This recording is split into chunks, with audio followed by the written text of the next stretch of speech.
fighting between the Israeli military and Hamas has been continuing overnight, with Israel claiming to have taken a Hamas stronghold in northern Gaza after a bitter 10-hour battle. Meanwhile, French President Emmanuel Macron has called for a humanitarian pause in the fighting, which follows the Israeli military's decision to reopen an evacuation road that allows civilians to move from northern Gaza to the south after the Rafah crossing between Egypt and Gaza was closed today. Well, let's try and make sense of all of this. Delighted to be able to speak to Avi Hyman, who is live in Israel for us. And Avi, thank you for joining us this afternoon. First of all, just to make sense of what has been happening on the ground in Gaza, how far has the IDF now incurred into that territory? So I can't tell you specifics of operations. What I can tell you is what's already being reported, which is that we have encircled Gaza City. We are closing in on Hamas. And again, reiterate our mission. The mission of the war is to dismantle Hamas, to dismantle their war machine, dismantle their government, so that never again can they perpetrate the type of atrocities that they did to our people on October 7th. Breaking through our borders, going from house to house, butchering people, killing babies in their cots with automatic fire, beheading babies, killing children in front of their parents, parents in front of their children, raping and dragging those bodies through Gaza City as trophies, human trophies. Our message is very clear. We're going after Hamas. We're going to free Gaza of Hamas. And that is what's happening now.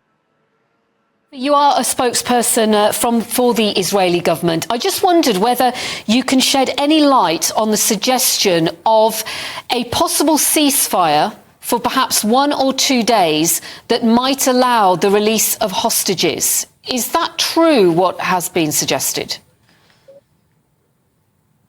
So there's a lot of psychological warfare out there from Hamas, the barbaric terrorist organization. Sorry, there's a bit of an echo on the line. Apologies for that, Avi. If you are able to continue, I'd really appreciate it.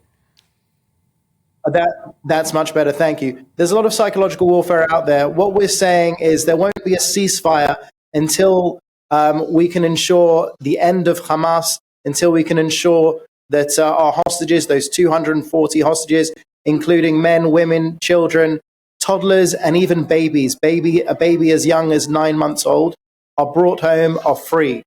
What is being discussed potentially is these pauses, like you say. Now, we've had pauses in the past to free those two terrorists, those two hostages that were freed in the beginning. Then there was another two pauses, temporary pauses is okay. But there's also temporary pauses been going on to allow Gazans to move south. We've called on all of the citizens in Gaza to move south through those humanitarian corridors, through the safer zones.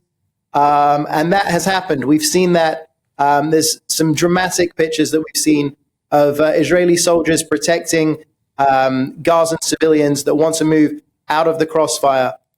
Because, again, our fight is with Hamas.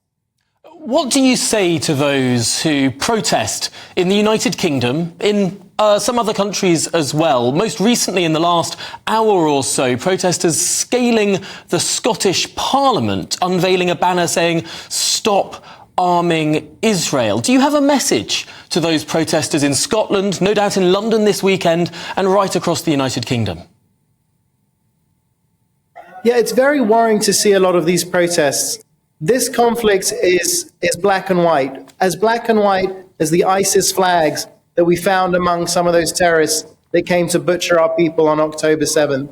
So if you're through the streets of London or Edinburgh chanting things like "from the river to the sea, Palestine will be free," what you're ultimately saying, and maybe people don't understand this, is you're calling for the genocide, a genocide in Israel. You're calling for the total eradication of the state of Israel, and you're backing an organization that's freed that's charter calls for the destruction of Israel and calls to kill Jews everywhere. So as long as people understand what side of history they're on, protest away. But I am very concerned at the sides we're seeing, and I'd go one further. I would say that people that are that much against the state of Israel likely don't like Britain very much either. But Avi, for some people, it isn't black and white, because although they absolutely accept what happened on October the 7th was barbaric, the more that this death toll in Gaza increases, which we understand now is well into at least 10,000 people, many of them children, that is where Israel starts to lose people's sympathy. Right. So I'd ask your viewers to be very cautious when listening to numbers coming from the Hamas-run health ministry. Again, these are the same people that were beheading babies just a couple of weeks ago. These are the same people with an interest of inflating numbers, and the same people that are hiding behind their people, committing a double war crime of shooting at civilians from deep within civilian populations and even under civilian populations. I appreciate, Avi, what you say about being careful about numbers, and absolutely, we can't verify it, but we can see the images coming out of Gaza. We can see the hellhole that civilians are in. Right. I mean, every civilian life is a tragedy, and Israel is doing its utmost to ensure that we target the Hamas terrorists, which I believe we're doing. We're killing a lot of Hamas terrorists, and we're minimizing civilian casualties like any other army would do. But unfortunately, in every war, there are civilian deaths, and there hasn't been a case in modern warfare where there wasn't. What I will tell you about some of the images that I'm seeing, I saw images just yesterday of a Hamas missile launching site from inside a youth center, inside a Boy Scout center. There was scouting insignia on the wall, and there were missiles out of the window. I saw a children's playground. You see the seesaw on one side, the swings on the other side, and bang in the middle, missile launchers. We saw our military uncovered a missile factory just yesterday, just underneath a children's bedroom. You see exactly where they've been manufacturing these missiles. Over 9,000 missiles have been fired at our civilian population. You see where they've made those missiles. And just above, you see a beautiful girl's bedroom, outfitted in pink. This is unacceptable. We ask people to have moral clarity at this time and understand that Israel is doing what any country would do if they're under the type of attack that we're under now. Avi Hyman, spokesperson for the Israeli government, thank you so much for your perspective and those comments there. Really important to get both sides